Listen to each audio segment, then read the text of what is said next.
maybe with your own family, to take any belongings and bits and pieces you wanted to keep. Yes. Yeah. Some of you may have had to do this. It's a horrible thing to have to do. The only thing I wanted was the box. And Emma, this is it. This is my grandfather's box. It was up on a shelf, and I reached up and I pulled this box towards me. And as I pulled this towards me, behind it, on the shelf, there was a little key. And I didn't know if it was the key for the box, and I didn't want anyone else seeing it. I didn't want to have to open it up and show everybody what was in there. So I sort of pocketed the key, and I took the box and I took them home. And I was staying with my parents. I went up to my old bedroom. This is where I grew up. And I sat down at my writing desk, and I opened the box. Emma, if you don't mind, I would love you to open the box. Thank you.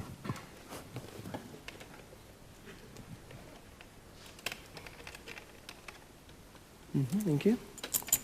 Actually, I paused at this point. I thought, do I really want to open it? It could be a family secret. It could be evidence of some weird habit that he had that I didn't want to find out about. But of course, the curiosity got the better of me. And finally, after all those years, 15, 20 years, I found out what he kept inside. What's in there? A box. Another box. Could you take it out? There was a second box inside the first box, which I didn't expect. But what really shocked me, Emma, was then what was inside the second one.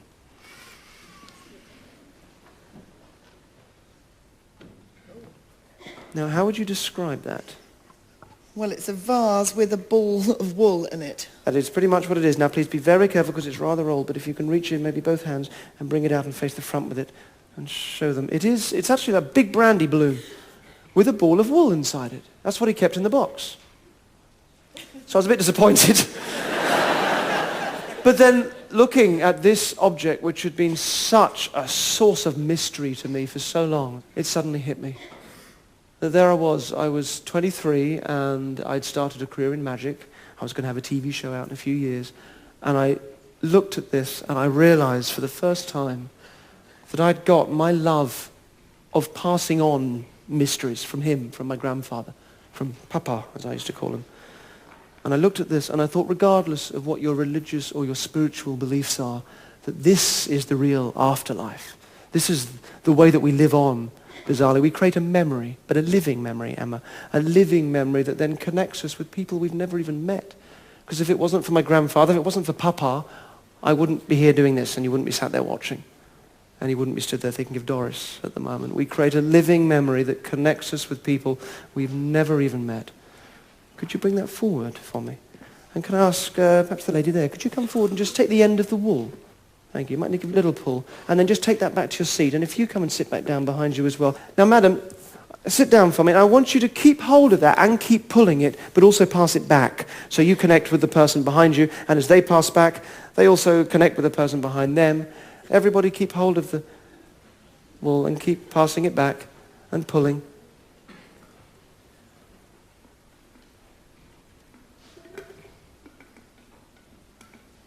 Thank you. And inside all of that wool, there was a box. Another box. Could you take it out? Now, I'd like you to keep hold of that box, and I'd like you to keep it closed. But if you can just take the bands off and put them on the table, Emma. I'm going to tell you what was inside that box.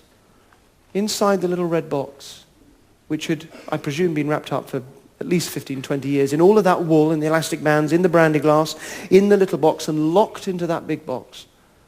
In there was a coin. It was like a medallion. It was oversized. It was solid silver.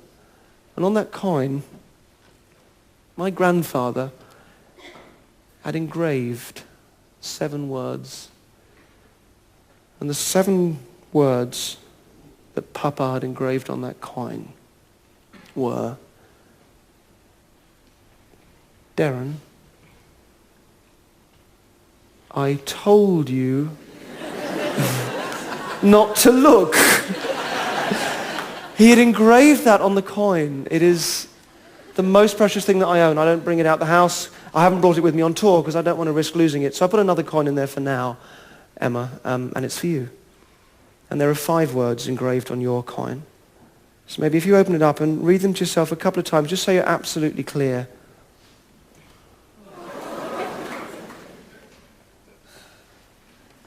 don't. Would you mind reading that out? It says, in living memory of Doris. May I show the camera?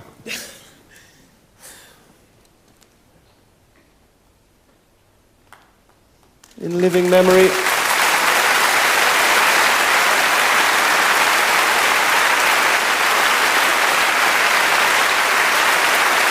Thank you so much, Emma. Thank you very much indeed. Thank you. Emma, ladies and gentlemen. And as Emma makes the long journey back upstairs, I need to tell you about the interval which is about to happen. Behind me here on the screen, you will see some instructions. I need you all to have a look at those instructions before you disappear off for the interval. But I would also like some of you to follow them. Now, basically, it's a vote.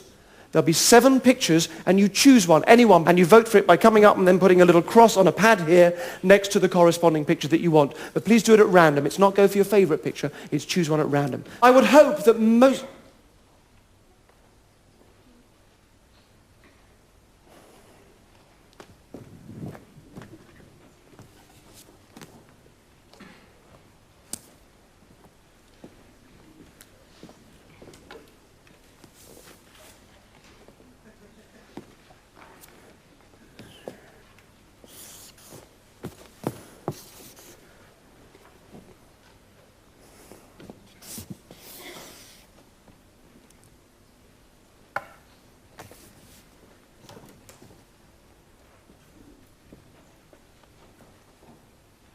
Greg, come forward for me.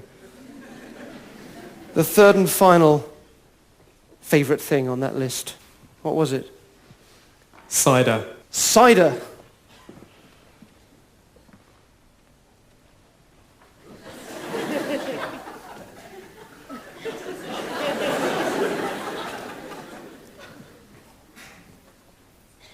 Pick up the dictionary.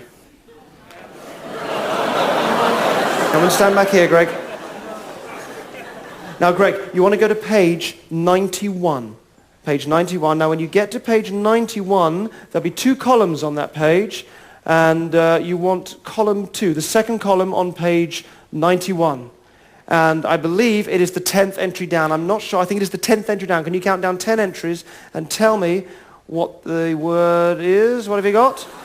Cider. Cider, thank you very much indeed. Look after that envelope.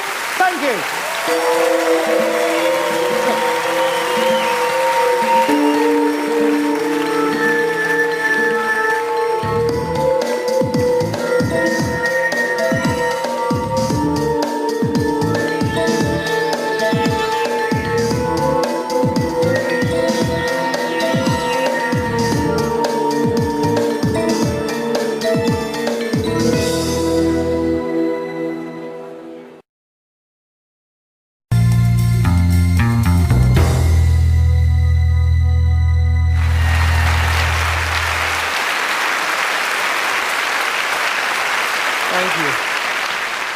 And thank you for doing this, those of you that came up and voted for one of the pictures by putting a cross on the pad. Thank you very much indeed. I'll give it to the gentleman at the end there, sir. Would you hang on to that for me? Just put it under your seat for now. That'll be great. Just under your seat. I'll come back to that in a moment. Thank you. I'm going to play a trance-inducing tone over you. It is a binaural tone. And it will put a handful of you, those of you with the best natural, innate talent at producing this state, into that trance. And I should also point out this will not affect anybody at home, anybody watching this on television. This cannot affect you, so you don't need to worry about that. But it will put you into that trance state, and you will find yourself simply standing. If you don't want to do this, first of all, when everyone closes their eyes, just keep your eyes open. That's straightforward. Secondly, when the tone plays, put your fingers in your ears. If you are not taking part, put your fingers in your ears and keep them in there. Thirdly, if you look up here at the screen, there'll be a flashing dot animation. If you watch that